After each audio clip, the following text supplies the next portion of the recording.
I am John. And looking back now, I should have known something was wrong the moment my phone rang that night. It was late. It's almost midnight, the kind of hour when bad news usually arrives. My phone buzzed on the table while I was folding laundry. In my tiny apartment, I almost ignored it. Almost. But when I saw Mom on the screen, my heart jumped. We hadn't talked properly in months, John, she said, her voice soft. Too soft. I miss you. Those 3 words hit me harder than I expected. I stood there, frozen, phone pressed to my ear, staring at the same cracked wall I'd stared at for years. My mom and I had always had a complicated relationship. Not bad, just distant. Ever since I moved away for work, I was the one who always called first, the one who always tried. So hearing her say she missed me felt unreal. We want you home. For the holidays, she continued, all of us together. It's like old times, old times. That phrase opened a door in my chest I'd kept locked for years. I imagined the smell of her cooking, the sound of laughter, sitting at the table without, checking the clock, being part of something again instead of watching life pass by alone. She even said the words, I never expected. I already booked your flight. Don't worry about the cost. I laughed in disbelief. You didn't have to do that. I wanted. 2, she said quickly. You deserve it. It should have been my first warning, because my mom never spent money unless there was a reason. Still, I didn't question it. I didn't want to. Hope has a way of making you blind. And that night, hope wrapped around me like a warm blanket. I said yes. After the call ended, I sat on the edge of my bed, smiling at nothing. For the first time in a long while, I felt chosen, wanted. I told myself this was a turning point. That maybe, finally, my place in the family was real again. I packed my bags with more care than usual, folded my clothes neatly, even bought small gifts for everyone, my mom, my stepdad, my younger half-siblings. On the plane, I watched clouds pass below me and thought, this is it. This is where things change. But the closer we got to home, the heavier my chest felt. Something was off. When I landed, my mom hugged me tightly. Too tightly. Her smile didn't reach her eyes. You look tired, she said. Travel does that, I replied. The drive home felt quiet. Awkward. My stepdad barely spoke. My siblings were glued to their phones. No excitement. No, we missed you. I brushed it off. People change. Families drift. I told myself I was imagining things. That night, I unpacked in my old room. Everything was the same. The posters, the desk, even the dent in the wall from when I was a teenager and angry at the world. It felt comforting. Familiar. Then came dinner. My mom cleared her throat halfway through the meal. So, we should talk about plans, she said. I looked up, smiling. Sure, what are we doing tomorrow? She exchanged a glance with my stepdad, and that's when my stomach tightened. Well, she began slowly, your stepdad and I are going on a little trip. Just a few days. I blinked. A trip. Yes, she said quickly. Very last minute. But we haven't traveled alone in years. I waited for the rest. Surely there was more. And the kids, she added, pointing to my siblings, will stay here. The silence stretched. Then she said the sentence that changed everything. We thought you could watch them. I laughed at first. Not because it was funny, but because my brain refused to accept it, you mean. Babysit? Just for a few days, she said. You don't mind, right? Your family? Double quotes family, that word again. Used like a weapon this time. I looked around the table. No one met my eyes. My siblings smirked. My stepdad focused on his plate. I felt heat rise in my face. So, you flew me home, I said slowly, to babysit? My mom frowned. John, don't be dramatic. Dramatic. I swallowed hard. My heart was pounding, but I forced myself to stay calm. You didn't tell me this, I said. You said you missed me. She sighed, annoyed now. We do miss you. But this works out perfectly, doesn't it? You're responsible? You're good with the kids? Responsible? That word followed me my whole life. It meant do what we need and don't complain. That night, I lay in bed staring at the ceiling, my childhood ceiling. Feeling smaller than I had in years, I realized something. Painful. I wasn't invited home. I was assigned. And this was only the beginning. I woke up early the next morning to the sound of suitcases rolling across the hallway floor at first. I thought I was dreaming. Maybe my mind was replaying last night's conversation in a cruel loop. But then I heard my mom's voice sharp, rushed, businesslike. Did you pack the chargers? That was real. I sat up in bed, heart already heavy. The house felt different, not warm, not welcoming. It felt like a workplace before opening hours. I stepped into the hallway just as my stepdad snapped the trunk shut outside. They're really leaving, I thought. They didn't even wait a day. My mom smiled when she saw me, but it was the kind of smile people use when they want something. Morning, she said. We're heading out early to avoid traffic. I looked at the clock. 6:12 a.m. You're leaving now? I asked. She nodded. Just a few days. Everything you need is written down. She handed me a folded sheet of paper. Rules. That's what it was. Not a schedule, not a suggestion. Rules. I unfolded it slowly. Wake up times. Meal times. School drop-offs. Homework hours. Chores. Screen limits. Even a note about bedtime snacks. My chest tightened as I read it. You planned all this already? I said quietly. Well, of course, she replied. This isn't your apartment. Kids need structure. Sentence hit harder than it should have. I wanted to say something. Anything. But the words felt stuck behind my teeth. Mom, I began. You didn't ask me. She paused, hand on her purse strap. John, don't start. You already talked about this. No, I said. My voice shook, told me that's not the same. Her face hardened. You're here now, she said. And family helps family. There. It was again family. I watched them leave without another word. No hug, no thank you. Just away from the driveway as their car disappeared down the street, the door clicked shut behind them. And suddenly, the house felt too big, too quiet until the kids woke up. Is breakfast ready? My sister yelled from her room. No good morning. No welcome back.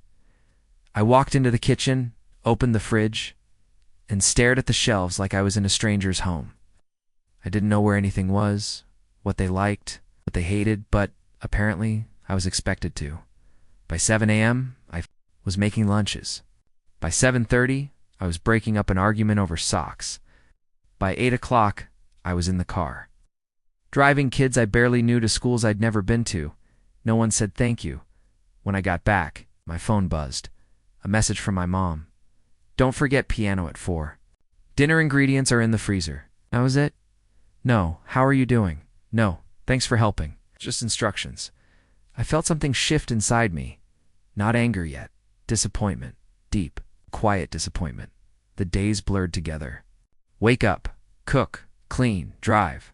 Repeat. I barely had time to breathe. And the worst part, they treated me like staff. If I sat down for a minute, one of the kids would snap. Mom lets us watch TV now. If I said no, they rolled their eyes. You're not Mom. That sentence echoed in my head every night. You're not Mom. You're not important. You're just here to fill a gap. On the third night, I overheard something that made my stomach drop. I was passing the hallway when my sister was. On the phone with a friend? Yeah, my brother's here watching us, she laughed. Mom says it's cheaper than a babysitter. I stopped walking cheaper. I stood there, invisible, while my value was reduced to a cost-saving decision that night. I called my mom. She didn't answer. I sent a message instead. I feel used. We need to talk. The reply came hours later. Stop. Being sensitive? This is temporary. Sensitive? Another word thrown at me like a shield. That's when anger finally showed up. Not loud. Not explosive, cold. I began noticing things I hadn't before. The locked office room. The way my stepdad handled finances. The expensive trip photos my mom accidentally posted online while telling me money was tight. They weren't just taking advantage of me, they were lying. And the more I paid attention, the clearer it became. This wasn't about family. This was about control. And for the first time since arriving, I asked myself a dangerous question. What would happen if I stopped playing? Along that thought followed me into sleep, and it changed everything. I didn't plan to snoop. That's the lie I told myself at first. The truth is, curiosity had been building in me for days. Every time I passed that locked office at the end of the hallway, I felt it pulling at my attention. My stepdad's workspace. He called it a room none of the kids were allowed in. A room my mom always said was private. Now I was responsible for the house. And responsibility has a way of opening doors people thought were safe. It started with something. Was looking for extra printer paper for my sister's school project. The kids were at a friend's house for the afternoon, and the house was finally quiet. I checked every drawer in the living room, nothing. Then the hallway closet, still nothing. That's when I noticed the office door wasn't fully shut, just a crack. That alone was strange. My stepdad never left it unlocked. I stood there for a full minute, arguing with myself, telling myself to walk away, to respect boundaries. Then I remembered my sister's voice, cheaper than a babysitter. I pushed the door open. The room smelled like dust and old coffee. Stacks of papers covered the desk. Filing cabinets lined the walls. A computer sat in the corner, screen dark but humming softly. I wasn't looking for secrets. I was looking for paper. That's what I told myself as I stepped inside. The printer sat on a small table near the window. I opened the cabinet beneath. It unfroze. There was a folder, thick, labeled with my name, John. My heart slammed against my chest. I stared at it like it might explode. Why would my name be in his office? Hands shaking, I pulled it out and opened it. Inside were printed emails, bank statements, notes, and every single page had one thing in common. Me. There were emails discussing my travel plans before my mom ever called me. Messages between my mom and stepdad talking about coverage and timing. One line burned into my mind. John won't say no. He never does. I felt sick. This wasn't a last-minute decision. This was planned. Weeks in advance, I flipped through more pages. There were budget spreadsheets comparing childcare costs. My name listed under solution, no pay. No discussion, just assumptions. My hands clenched into fists. I kept reading. Even though every word felt like a slap, then I saw something worse. There were notes about me staying longer. If we extend the trip, he'll adjust. He doesn't have anything important back home. I laughed quietly. Hollow sound. They didn't just think I was cheap. They thought my life didn't matter. I heard a noise and jumped. The computer screen flickered on. An email inbox was open. I shouldn't have looked, but I did. And that's when I saw it. A message thread titled, Holiday Escape, Final Plans. Photos. Reservations. Hotel confirmations. A 2-week vacation. Not a few days, too. Weeks my mom had lied straight to my face. I backed away from the desk, my legs weak. Every memory from the past few days replayed in my head with a new meaning. The rushed goodbye, the rules list. The silence. This wasn't carelessness. This was manipulation. I left the office exactly how I found it. Folder back in place, door gently closed. Then I sat on the kitchen floor and let the truth sink in. I wasn't family to them. I was a tool. That night I didn't sleep. I stared at the ceiling, listening to the house breathe. Feeling something new form inside me, clarity. I stopped asking why they did this. I started asking what I would do next by morning. I had made a decision. I would finish what I started. I would follow every rule, every instruction. I would be the perfect babysitter. But not for the reason they thought. Because sometimes the best revenge begins with obedience, and they had no idea what was coming. The next morning, I woke up calm. That scared me more than the anger. The rage was still there. Deep down, but it had settled into something sharper, colder, focused. I moved through the house like everything was normal, like I hadn't seen the truth behind that locked door. I made breakfast exactly the way the rules said. Packed lunches. Signed permission slips. Tied shoelaces. Smiled when the kids talked to me. I became perfect. And that's what made it dangerous. The kids noticed the change before anyone else.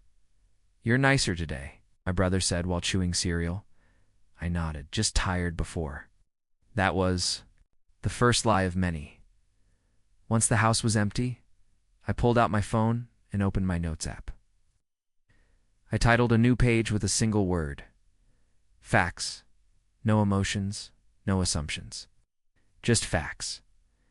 Day 1. Parents gone longer than stated. Day 2. No check-in. Calls. Day 3.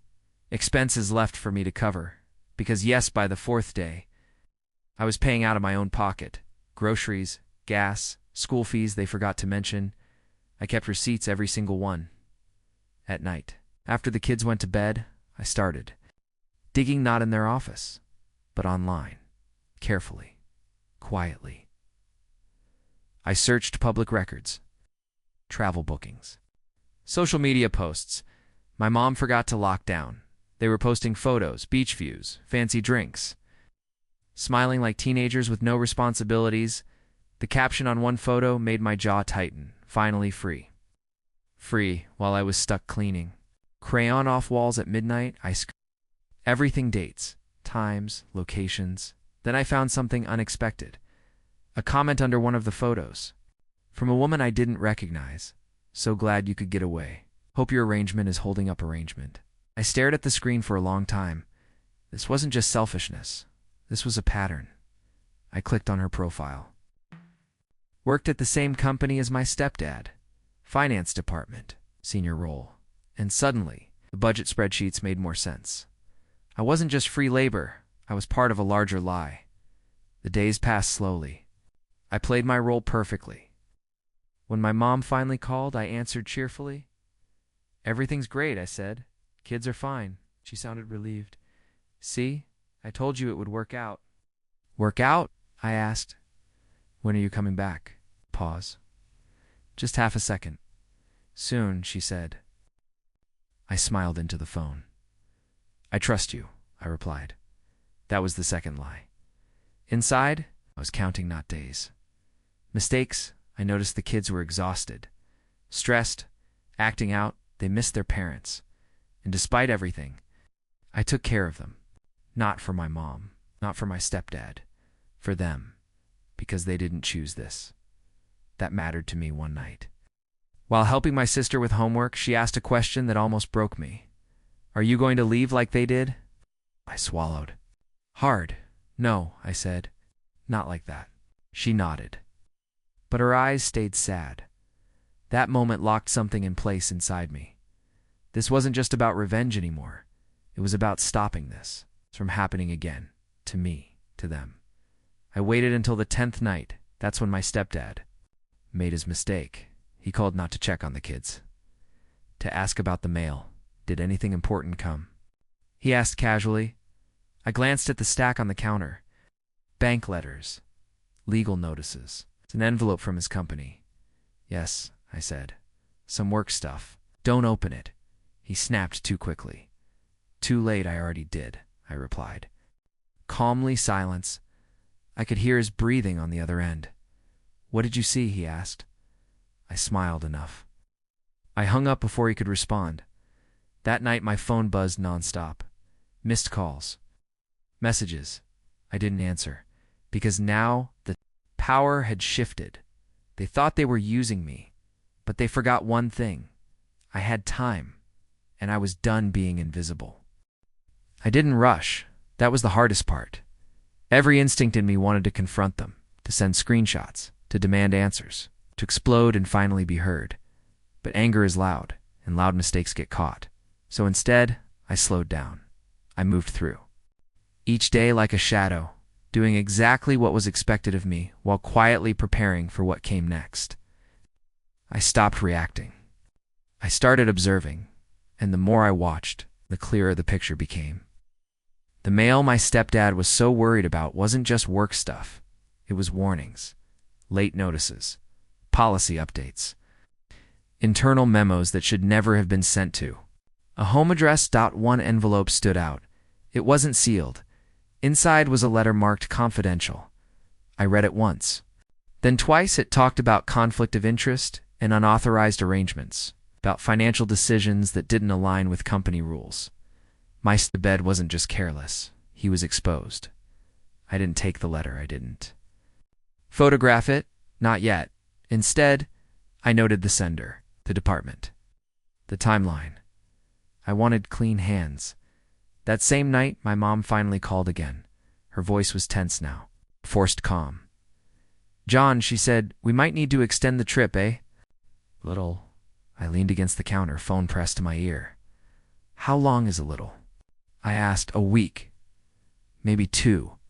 There it was, the truth slipping out. I exhaled slowly. "That's fine." She sounded surprised. "Really?" Of course, I said. "Family helps family, right?" She laughed nervously. "Exactly." We hung up, and I stared at my reflection in the dark window. I barely recognized myself the next day. I took a small but important step. I called my boss. I explained the situation calmly, that I had been misled, that I was caring for minors without notice, that I needed documentation. He listened, most important, and most importantly, he emailed me a written record, dates, expectations, my original return plan, proof. Then I reached out to someone else. My aunt. She'd always seen through my mom's behavior, stayed quiet to keep the peace. I told her everything. She didn't interrupt, didn't defend anyone. When I finished, she sighed. "I was afraid of this," she said. "Your mother's been using people for years." Years. I asked her one question. "If I speak up, will you back me?" She didn't hesitate. "Yes." That was the moment the plan became real. I wasn't alone. Over the next few days, I documented everything. Messages, expenses, missed calls, lies. I didn't exaggerate. I didn't add emotion, just facts. I drafted a timeline so clear even a stranger could understand it, and then I waited for the right moment. It came unexpectedly. A message from my mom. "We're coming home tomorrow." No apology. No explanation. Just a statement. I smiled. Because that meant one thing. They thought they could walk back into the house, like nothing happened. They thought I'd be tired, broken, grateful they were back. They had no idea what I had prepared that night, after the kids were asleep. I laid everything out on the dining table. Receipts, printed emails, notes, timelines, not to intimidate. To tell the truth, I didn't want to destroy them. I wanted them to face what they'd done and understand that I was no longer someone they could control. As I turned off the lights and went to bed, my phone buzzed one last time. A message from my stepdad. "Don't make this difficult." I stared at the screen, then typed 4 words. "You already did." They came home in the afternoon. I knew the exact time because I had been watching the driveway for hours, not out of fear but out of control. The kids were excited, running from window to window, shouting that Mom and Dad were back. I stayed. In the dining room, the table was already set, not for dinner. For truth, when the front door opened, laughter filled the house. Loud, carefree, like nothing had happened. Like they hadn't left chaos behind them and disappeared into comfort. My mom walked in first, sunglasses still on her head, skin glowing from the sun. "There's my hero," she said brightly when she saw me. "We couldn't have done this without you, hero." I didn't smile. My stepdad stopped when he noticed the table. "What's all this?" he asked. "Sit down," I said calmly. Something in my voice made them both hesitate. The kids hovered nearby, confused. I turned to them. "Gently. Go to your rooms," I said. "I'll come get you when we're done." They looked at my mom. She nodded, annoyed. "Go on." When the hallway fell quiet, I took a deep breath. "This won't take long," I said. "If you're honest." My mom crossed her arms. John, you're acting strange. I slid the first paper across the table, my flight confirmation dated weeks before her call. You planned this, I said. Before you ever asked me? She glanced at it, then away. We had to plan ahead. I slid the second paper, the budget spreadsheet, my name under solution. My stepdad's jaw tightened. Everyone contributes in a family, he said. I slid the third dot, the social media photos, beach, drinks, smiles. 2 weeks, I said. Not a few days. My mom's face flushed. We needed a break, and I needed the truth, replied. Silence. I placed the receipts next. Groceries, gas, school costs. I paid for this, I said. While you were posting about being free. My stepdad slammed his hand on the table. That's enough, he snapped. You're overreacting. That was the moment the mask cracked. I leaned forward. No, I'm finally reacting the right way. I've told them everything. Locked office. The folder. The emails. The comment about the arrangement, my mom's eyes widened. You went into his office? You went on vacation? I said evenly. You left me in charge of the house. My stepdad stood up. You had no right. You had no right. To lie to me? I shot back. The room felt smaller. He looked trapped. Do you know what's in the mail? I asked quietly. He froze. You were worried enough to call me about it, I continued. That tells me everything. My mom turned to him. What is he talking about? He didn't answer. And that silence said more than words ever could. I documented everything I said. Dates, messages, costs, lies. My mom's voice shook. Why would you do this? I didn't raise my voice, because I won't be used again. For a long moment, no one spoke. Then my mom sat down heavily. I didn't think it would hurt you this much, she whispered. That was the closest thing to an apology I was going to get, but I wasn't done. I'm leaving, I said tomorrow. Her head snapped up. You can't just walk away. I already did, I replied. The day you booked that flight. I stood, and one more thing, I added, turning to my stepdad. If I hear that you've blamed me for any of this, if my name is dragged into your mess, I won't stay quiet. He swallowed. I walked out of the room feeling lighter than I had in years. Not because I won, but because I told the truth, and that changed everything. The house felt different after that, not louder, it's not calmer, heavier, like the walls themselves were holding their breath. That night, no one spoke during dinner. The kids sensed something was wrong but didn't ask questions. They poked it there. Food, glancing between their parents and me like they were watching a storm form. My mom tried once. So, you're really leaving? She asked, forcing a normal tone. Yes, I said simply. No argument, no anger, just a fact. And that seemed to hurt her more than shouting ever could. My stepdad barely looked at me. He moved around the house like a ghost, avoiding eye contact, checking his phone every few minutes. The confident man who once gave orders now looked smaller. Careful, because secrets don't like daylight. That night, I packed slowly, not in a rush, not in anger. I folded my clothes. The same way I had when I arrived, but this time, I felt clear. Each item I placed in my bag felt like reclaiming a piece of myself. Around midnight, my phone buzzed. A message from my stepdad. We don't need outsiders involved. Let's keep this in the family. I stared at the screen for a long time. Then, I put the phone face down. Silence. That was my answer. The next morning, I woke early. Before everyone else. I made breakfast for the kids one last time. Not because I had to, but because they deserve stability, even if their parents failed to give it. My sister hugged me before school. You're not mad at us, right? She asked quietly. No, I said, kneeling to her level. Never. Was the hardest part of leaving? Not my mom. It's not my stepdad. When my mom came into the kitchen, she looked tired. Older. I didn't think you'd actually go, she said. That's the problem, I replied gently. You never do.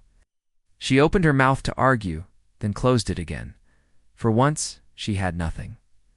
I left without drama. No big goodbye, no tears, just a quiet exit.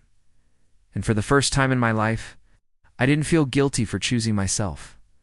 Days passed, then weeks. At first, there was nothing. No calls, no messages. Then the cracks started showing. My aunt called me one evening. "Have you heard?" she asked. "Heard what?" "There's trouble at your stepdad's company." I leaned back in my chair, heart steady. "What kind of trouble?" She hesitated. "An internal review.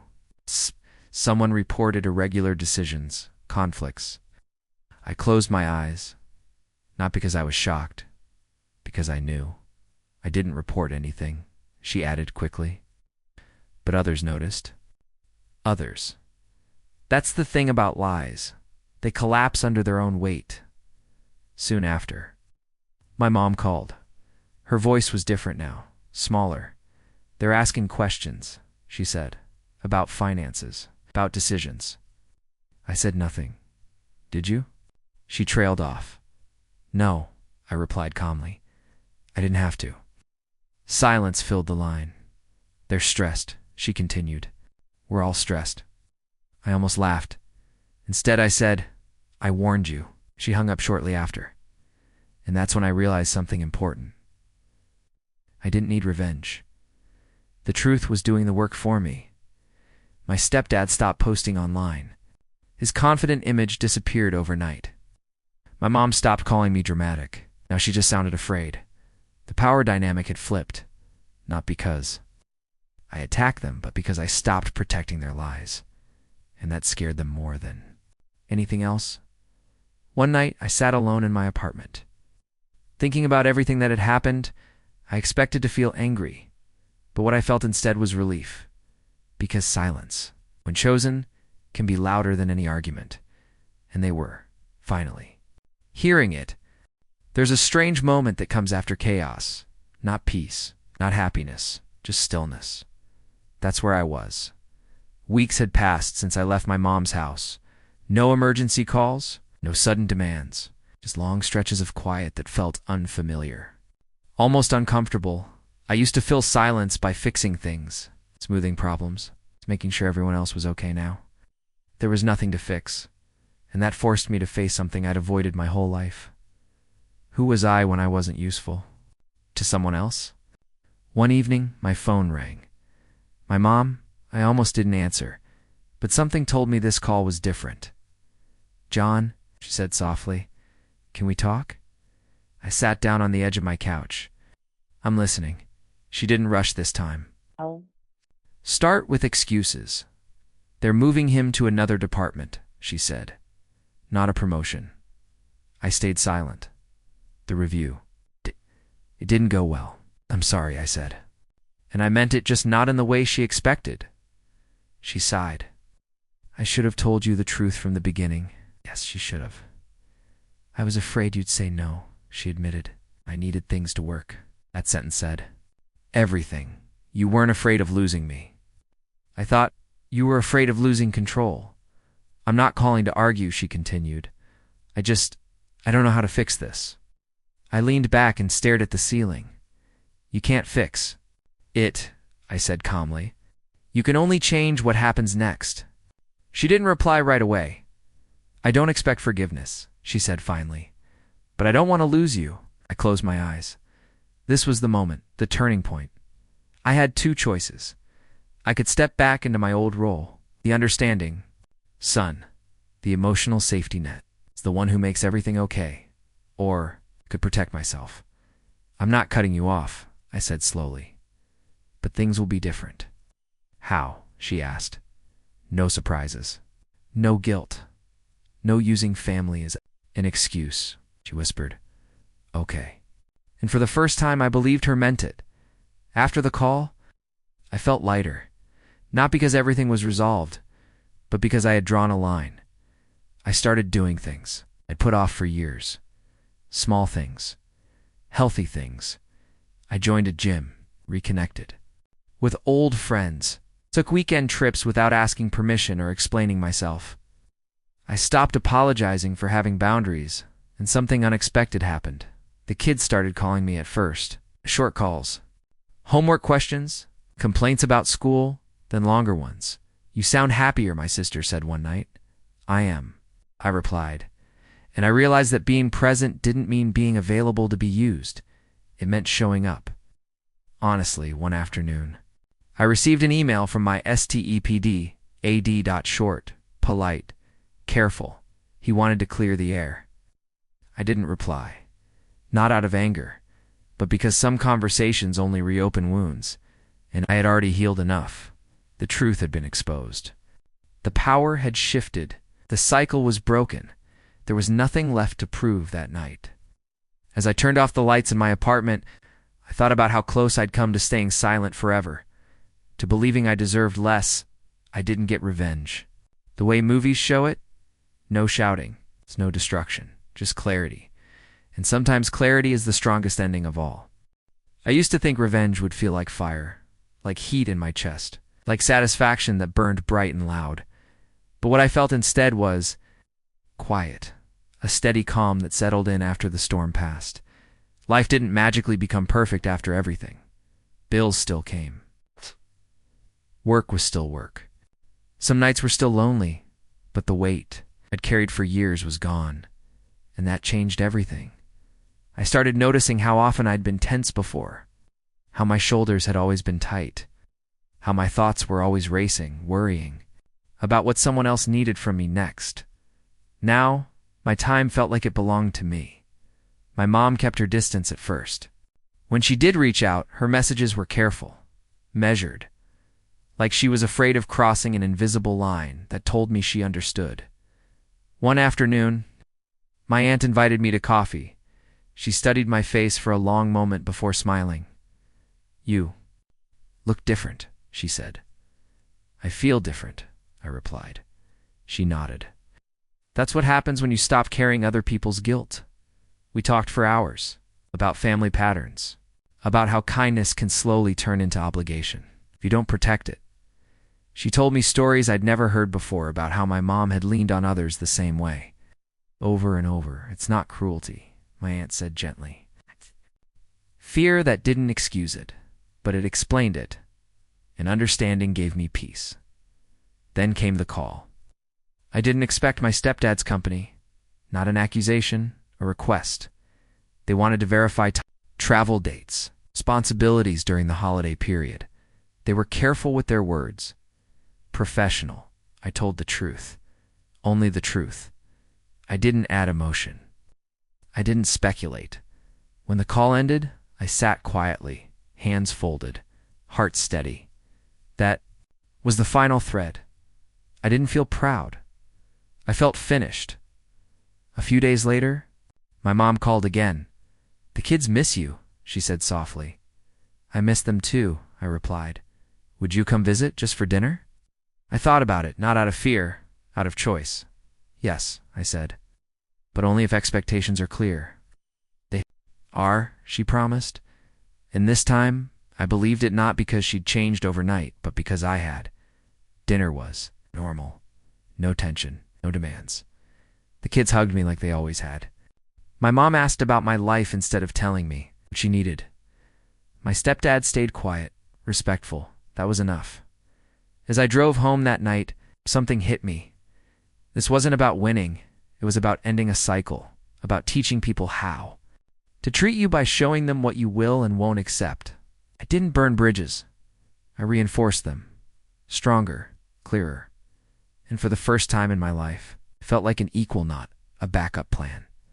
The betrayal had hurt deeply, but it also forced me to choose myself, and that choice echoed far beyond one holiday. Some lessons don't come gently. They don't arrive as advice or warnings. They arrive as betrayal. And when they do, they don't just hurt you. They change you. For a long time after everything happened, I kept replaying that first phone call. In my head, the one where my mom said she missed me. The one where I believed her without question. I used to ask myself, was any of it real? The truth is, parts of it were, but mixed with need, with fear, it's convenience. And that's what makes betrayal so painful. It doesn't come from strangers. It comes from people who know exactly how to reach you. I learned that love without respect slowly turns into control. That being the reliable one can become a trap if you never say no. And that silence, when you use it to protect others, can slowly erase you. For years, I thought my value came from what I could provide. My time, my patience, my understanding. I thought saying yes made me a good son, good brother, a good person. But what no one tells you is this: if you keep giving without limits, people will stop seeing you as a person and start seeing you as a solution. That holiday didn't just expose my family, it exposed me. It showed me how often I ignored my own discomfort just to keep the peace. How often I swallowed disappointment because that's just how things are, and how dangerous that mindset can be. My revenge wasn't loud. It wasn't dramatic. It was choosing honesty over guilt, boundaries over approval, self-respect over being needed, and that choice didn't destroy my family. It forced them to see me clearly for the first time. Some relationships survived, some changed forever, and some were never meant to stay the same. But here's the most important thing I learned. You don't owe access to people who misuse your kindness. You don't owe silence to protect someone else's comfort. And you don't have to be cruel to stop being used. Sometimes, the strongest thing you can do is step back, let the truth speak for itself, and walk forward without carrying what was never yours to hold. If you're listening to this and it feels familiar, if you've ever been the responsible one, the easy one, the one who always adjusts, remember this: being kind does not mean being available for exploitation. Being family does not mean being owned. Choosing yourself is not betrayal, it's survival. And sometimes it's the beginning of everything finally going right.